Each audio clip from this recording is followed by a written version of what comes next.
Hello, I'm Bob the Booker and welcome to my channel. And today I wanted to talk a bit about the books that I've been reading this week. I hope you're having a really good week in spite of everything going on in the world. But yes, I wanted to talk a little bit about what I've been reading, which has been some really fun ones. So let's get talking about those. First up, we have Don't Make Me Laugh by Julia Raeside.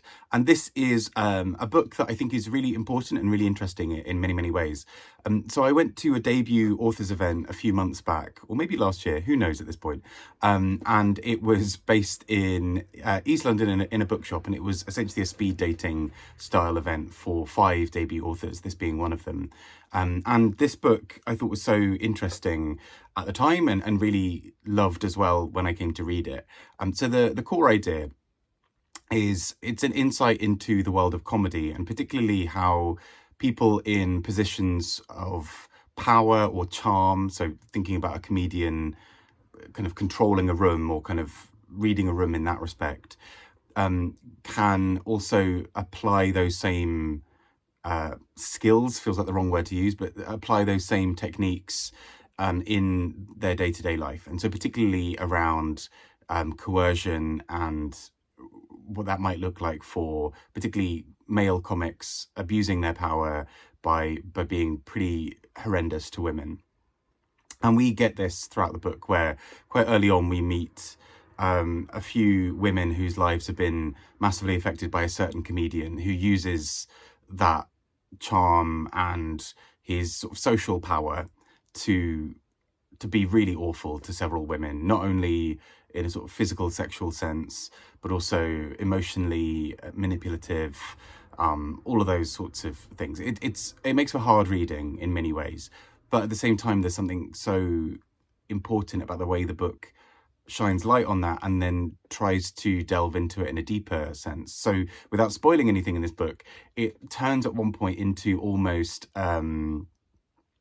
a kind of, detective's not really the right word, but this kind of almost screwball comedy plot of people trying to unearth what this man has been doing and expose him for what he is. And it makes for quite a thrilling and quite horrendous in many ways ending, but in a really powerful way, where I think this book does some incredible things at switching around that focus and trying to understand how you would then go about combating someone whose greatest power is being able to command a room.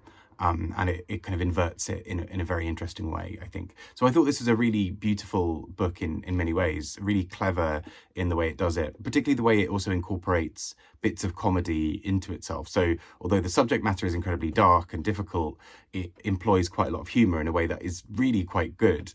It is a very funny book as well as being an incredibly dark one. And I think that is also a very appropriate thing given the subject matter of this book. Next up, we have The Proof of My Innocence by Jonathan Coe. And this book, I mean, Jonathan Coe is no stranger to writing political fiction, and particularly on moments that have happened in British politics that are very recent at the time of him writing books. So I've read a few other books by him, which I've greatly enjoyed. He has a way of digging into the absurdity of political commentary and sort of politics as a whole, but also bringing out a lot of humour and silliness within all of that. And the Proof of My Innocence is an interesting book for several reasons, I think. It mostly focuses on the premiership of Liz Truss, Prime Minister famously for a very short amount of time, and particularly her role in the Conservative Party and essentially neoconservatism of, you know, the newer forms of political power, think tanks, all of those sorts of things. And the ways that has manifested in what politics currently looks like. So there's something going on there with that. But there is also a subplot in this about a murder. And the book starts pretty much with this murder. And in a way, if anyone's seen the Simpsons episode of Who Shot Mr. Burns, where there's this really big dramatic moment of Mr. Burns falling on a sundial and seemingly pointing at the letters WS, which seems to frame certain people. This book starts with almost with something similar, where the person who's been murdered, there are only a couple of entranceways into where this person is staying. They haven't gone through the typical door. And the initials that seem to have been started to be written at first are RW. And there are 4 people, all of whom have first name, last name combination that can spell out RW. And instead, the note seems to say R and then some numbers. And this is incredibly cryptic, and people are not quite sure what is going on here. And so the subplot that then becomes a bigger part of this book is around what that looks like, who has been committing these murders, what is all happening. And towards the end of the book, we get this slightly meta element where 2 people are writing the story of them trying to solve this murder at the same time as interrupting each other and doing all of these other things on the page, and it's quite fun. But what I think is particularly interesting about this book is the way that it is able to position these 2 seemingly very different things up against each other. So this commentary on the Conservative Party and current day politics with a murder plot and all these other things going on. And this is where the title of the book comes in, because we are particularly looking at a book called My Innocence, which is written by somebody who is fascinated by examining the Conservative Party and Conservative politics. And a proof of the book, hence the title, The Proof of My Innocence, and particularly the way that this proof and the published version have some differences, all of which seem relatively minor at first, but seem to also have a commentary on what then comes later. And so this book just has so many little rabbit warrens that you follow down to try and find out more information, some red herrings, some other things going on. So in some ways it is oddly a murder mystery, but alongside these things about the political party and political system of the UK. Very, very strange, but works somehow really compellingly. And so I really greatly enjoyed this. I thought this was very plot driven in a really fun way, whilst also having something intelligent to say, I think, as well. Next up, another book that is in many ways quite a wild ride. We have Madame Sosostris and the Festival for the Broken-Hearted by Ben Okri. So Ben Okri, former winner of the Booker Prize for The Famished Road, a book that I think is exquisite. And Madame Sosostris is this really wonderfully odd-beat book. It feels almost like a fairy tale or a fable at times, but it also has this main character of Madame Sosostris, who is she's a medium and sort of psychic and reader and all these other things. And she is this sort of grande dame kind of figure who demands, for example, that if she's asked to be part of this festival for the brokenhearted, that she demands, a limo and a good hotel and really nice food and all this kind of stuff. And she has this you almost imagine her being played by Dame Maggie Smith or Judi Dench or whoever. She has that really sort of big personality, but also incredibly sharp, bitey, waspish kinds of things that she says. So I loved her as a character. I thought she was incredibly funny.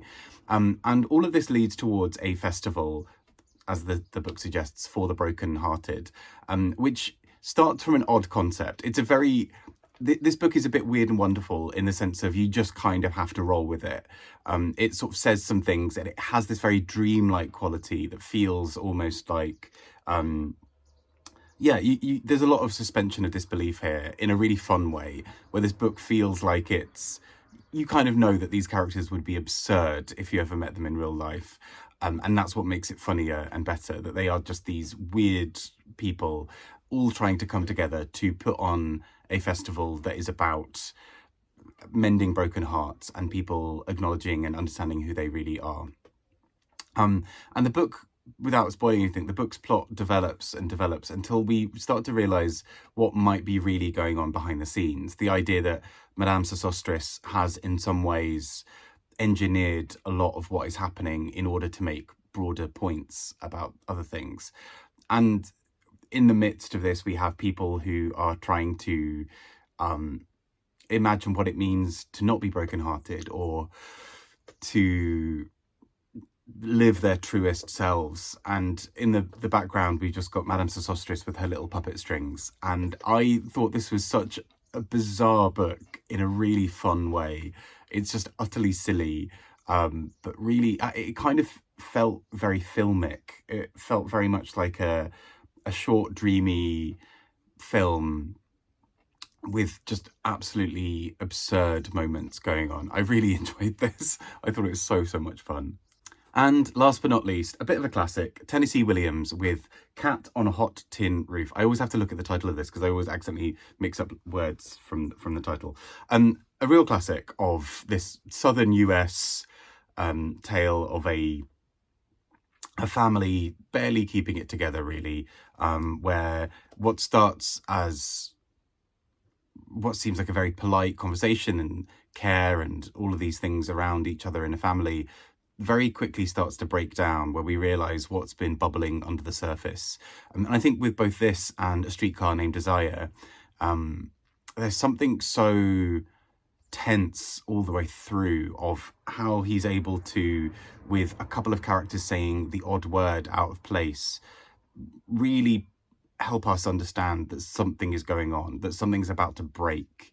And in many ways, these characters towards the end have that, where what starts as a small health scare or fear of a health scare turns into a wider conversation about who looks after who and who is cared for, who's been left behind, all of those sorts of things. I found the characters of this play really fascinating. I know this is such a classic for that reason, that these characters stand out as these huge figures. But I think there's something that I didn't necessarily expect going into this, which is just how overtly and openly homoerotic it is in places. I know obviously that's part of, Tennessee Williams being, I think, I'm not sure if he ever called him that himself, but is sort of thought of as a gay man.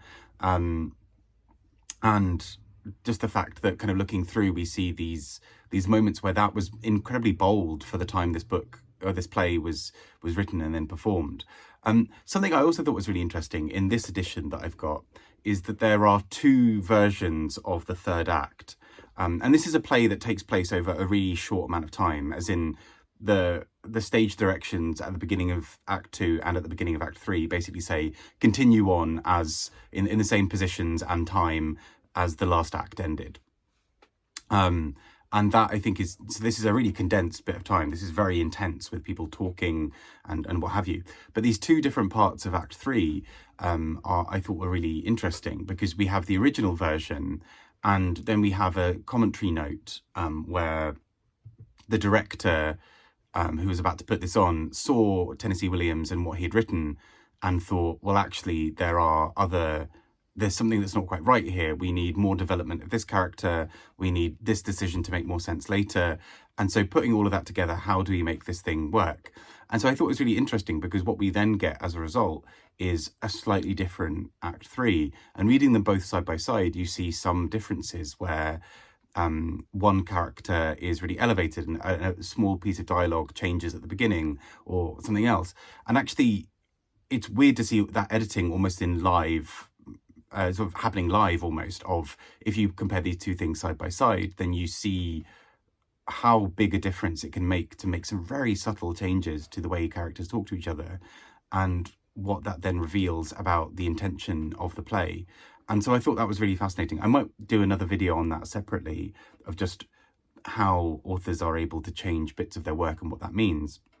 But yeah, particularly here, I thought that was so interesting, particularly this very hot summer kind of style play where tension is bubbling everywhere around all of the characters. And I thought it was fascinating. So those are the books I've been reading this week. Some very, very relevant ones to what's happening in the world at the moment, particularly, Julia Raeside's book, which, given that we've just had Russell Brand be sort of convicted or arrested, it feels particularly present, particularly relevant for the present moment to have something like this. But it's also interesting to read something a bit more classic, of something from another time as well. So yeah, really interesting reading week. I hope you are having a great reading week as well and looking after yourselves. Take care and speak to you all soon. Bye bye.